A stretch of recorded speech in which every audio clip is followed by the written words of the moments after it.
안녕하세요. 최종원입니다. 아베 총리가 건강을 문제로 갑작스럽게 사퇴 선언을 하게 되면서 이벤트가 발생됐습니다. 삼육물산이 상한가를 갔는데요. 시작 전에 하단에 있는 구독과 따봉 버튼 눌러주시고 상승 배경과 이후 전망, 한일 관계에 대한 변화 이런 것들 같이 보도록 합시다. 그럼 시작합니다. 아베 총리의 사퇴는 어느 정도는 예정이 되어 있었다라는 겁니다. 근데 이렇게 단박에 진행할지는 몰랐어요. 물론 역시나 관련주로 엮이고 있는 삼성물산, 모나미, 신성통상도 움직일 준비를 하고 있었던 건 아니죠. 이게 이번 임기가 뭐 1, 2년 정도 남아 있었는데 올해 말에 건강이 더 악화돼서 사퇴할 수도 있었던 것이고 뭐 내년 중에 사퇴할 수도 있었던 것인데 견딜 수 없는 수준으로 그리고 적당한 타이밍이 됐다라고 판단돼서 이런 결정을 내린 것 같습니다. 한일 관계에 변화가 생길 수 있다라는 점이 움직이게 되는 근간이긴 한데 이번 같은 경우에는 원인이건 배경이건 모멘텀이건 그런 거 전혀 신경 안 쓰고 일단은 이슈가 나오면서 움직일 수 있는 관련 종목들, 연관성 있는 종목들로 그냥 투기성 매수 심리가 몰리게 된 거예요. 삼육물산이 상한가를 가다 보니까 대장격으로 계속해서 주목받고 있었던 모나미가 호가상에서 상한가를 기록했다가 장 마감에 가까워지면서 흘러내리게 됐고요. 신성통상 역시도 모나미가 약세로 전환되는 것을 확인하고 같이 따라서 하락세로 전환을 했습니다. 만약에 모나미까지 상한가를 유지해줬다라고 하면은 상한가에서 굳혀졌다라고 하면은 그러면은 신성통상도 대략적으로 한 15%에서 22%, 23% 사이에서 마감을 했을 텐데 말씀드렸듯이 이게 어떤 모멘텀이 발생돼서 시세가 나온 게 아니라 그냥 단순하게 기대 심리가 반영이 되면서 상승했었기 때문에 추가적으로 따라붙는 매수세가 끊겼다라는 것이죠. 100명 중에 한 80명 정도가 이 뉴스를 확인하고서 바로 따라붙어가지고 모나미가 20%대 이상의 상승을 보였었는데 이 나머지 20이 추가로 따라 붙어줬고 뭐 이 이후에는 더 붙어줄 게 없잖아요. 그러다 보니까 매수세가 끊기면서 자연스럽게 더 안 상승하네? 더 상승을 못하네? 라면서 바로 차익 실현 매물, 실망감을 표하는 매물 그런 것들이 주가를 하락시키면서 마감을 했다. 물론 이 윗꼬리는 다음 주에도 한 번 더 채워지게 됩니다. 왜냐? 어차피 예정되어 있었던 건데 예상은 하고 있었던 건데 좀 빨리 나왔다라는 점에서 급격하게 나왔던 변동성이 이렇게 윗꼬리를 만들어낸 것이지 이것을 준비하고 있었으니까 이렇게 쏘아 올린 거겠죠. 이벤트라고 하면은 다음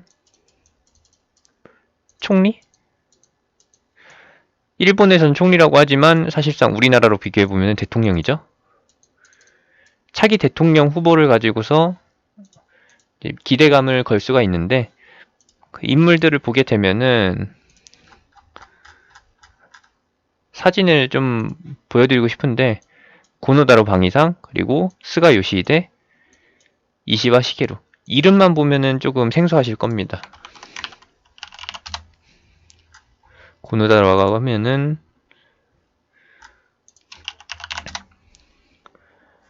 기억나시죠? 한일 무역 갈등 때마다 좀 썩소를 날리면서 우리의 신경을 긁었었던 인물 그리고 스가 요시히데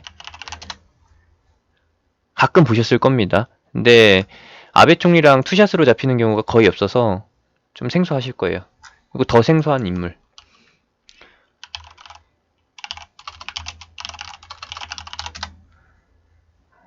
좀 많이 생소하실 겁니다. 저 역시도 생소했어요. 뭐 중요한 거는 누가 오르게 되든 누가 이 자리에 앉게 되든 변함은 없다라는 거예요. 어떤 점에서 변화가 없느냐? 정권의 방향, 한일 관계의 개선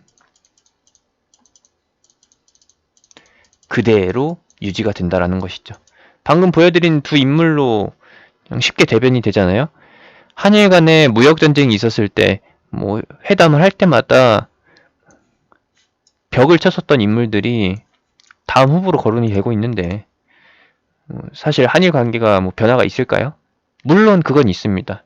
새로운 총리가 나오게 되면서 외교의 방향이 바뀌게 될 수도 있다라는 것이죠. 왜냐?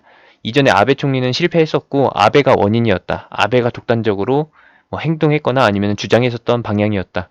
아베한테 다 뒤집어 씌우고 이제 이미지 세탁을 하는 거죠. 그러한 가능성이 있기 때문에 다음 주나 9월 달에 넘어가서 움직일 수가 있다라는 겁니다. 실질적으로 오늘 저녁에 사퇴한다라고 밝혔고요. 그리고 부총리가 임기를 이행하면서 지내다가 이제 다음 총리가 확정이 될 건데 그 기간 사이에 반응은 계속 나옵니다. 대신에 다만 지금 시국이다 보니까 코로나 이슈가 주말 중에 확대가 되거나 아니면 차주에 확대가 된다라고 하면은 이 부분에 대해서도 조정을 피해갈 수는 없습니다. 이 부분도 이제 코로나 영향권 밖에서 움직이는 게 아니라 코로나의 울타리 안에서 움직이고 있는 그냥 개별 테마이기 때문에 시장 심리에 따라가는 종목이기 때문에 역시나 반응은 좀 크게 나타날 수 있다는 거. 변동성이 나오긴 하는데 다시 한번 이러한 슈팅 흐름이 나온다라는 것을 확인해 주시면 되겠습니다. 신성통상이나 모남이나 삼육물산. 주말 이슈가 반영이 돼가지고 새로운 이슈가 출현이 돼서 새로운 이슈라고 하면은 코로나 이슈죠. 악재가 다시 한번 커지게 되면은 음봉으로 크게 또 떨어질 수가 있습니다. 이런 식으로요. 그러면은 또 피곤해지는 거죠. 어디까지 내려왔다가 다시 한번 이슈가 반영이 되느냐. 당연히 시세 초입 부분까지 왔다가 그 다음에 반응을 하게 됩니다. 다른 것도 마찬가지예요. 모나미도 마찬가지고 신성통상도 마찬가지고 이제 두 가지가 남았다라고 봅니다. 요약을 해보면은 그냥 단순하게 총리 변경 이것이 소자로 해서 반영될 수 있는 이슈인 거고 그리고 좀 크게 반영될 수 있는 부분은 새 총리가 아까 말씀드렸던 대로 정부의 이미지 세탁을 위해서 한일 관계 개선을 위해서 아베한테 다 뒤집어 쓰고 관계 개선에 나선다라고 할 때 외교 관계의 변화가 선언이 될 때 그때 크게 움직일 수 있습니다.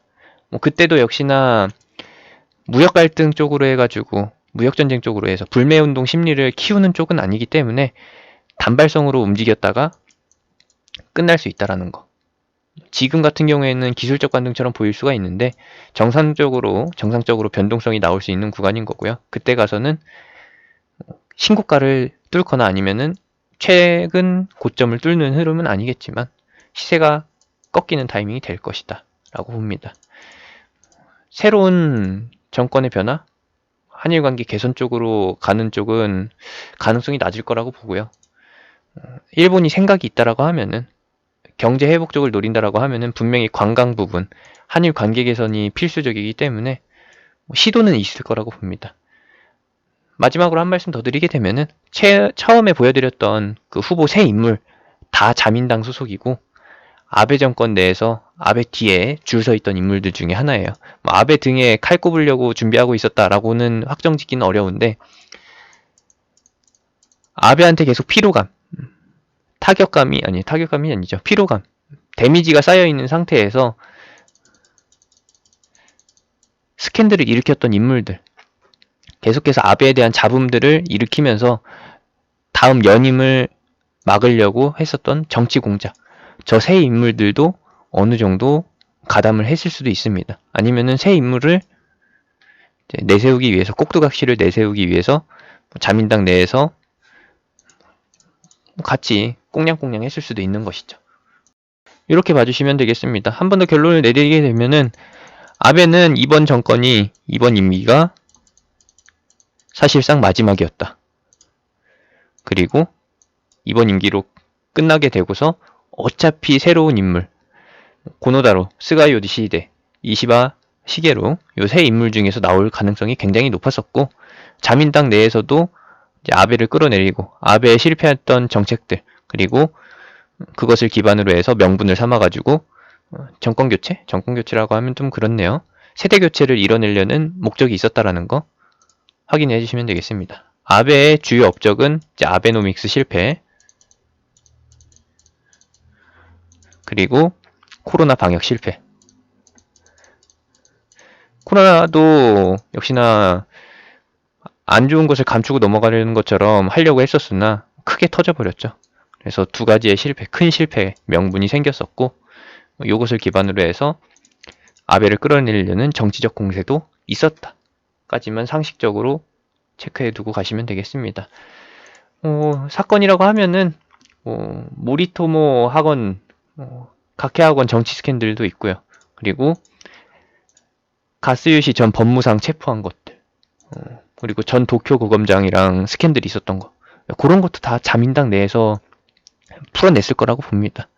아베의 치부를 드러내면서 끌어내려는 정치적 공작, 이제 끝났고, 발표되는 내용과 그리고 빠르면 다음 달? 이번 올해 하반기에 나올 3, 4분기 중에 나올 일본의 새로운 외교 방향 기대를 해봅시다. 여기까지고요. 제가 운영하는 카톡방은 하단에 있는 링크, 댓글에 있는 링크 타고서 들어오실 수 있습니다.